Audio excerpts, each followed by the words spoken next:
Al via la procedura delle immissioni in ruolo 2024 in Sicilia del personale docente dopo la pubblicazione dei contingenti e delle istituzioni operative. Fino al prossimo 12 agosto sarà possibile effettuare la scelta della provincia e successivamente, probabilmente entro il 16 agosto, la scelta delle sedi. In Sicilia, dichiarano i vertici della CGIL Rizza e Cirino, rispettivamente segretario generale regionale della FLC, CGIL, il contingente prevede solo 1.846 posti dei 45.124 previsti a livello nazionale,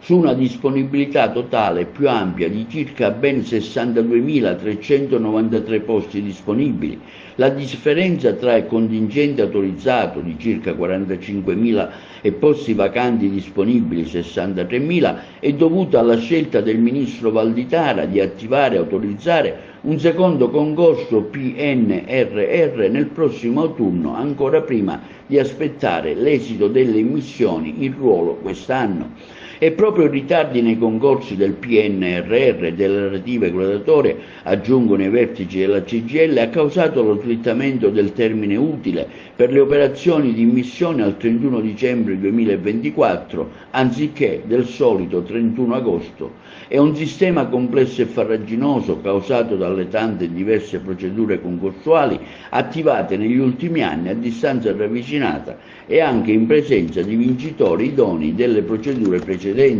Il sovrapporsi di procedure graduatorie di anni diversi, concludono i vertici della CGIL Scuola Rizza e Cirino, con la presenza spesso delle medesime persone, determina un grande complessità nella gestione delle procedure da parte delle amministrazioni e un'oggettiva difficoltà degli aspiranti nel comprendere fino in fondo le stesse operazioni che purtroppo, a causa dei soliti ritardi del Ministero, cadono sempre nel mese più caldo a cavallo del Ferragosto, in sfregio al diritto alle ferie e al riposo di tutti, aspiranti docenti, dirigenti, funzionari degli uffici scolastici regionali, provinciali e sindacalisti compresi, che anche quest'anno, come sempre, saranno presso le sedi per assistere i lavoratori in ogni loro fase della procedura.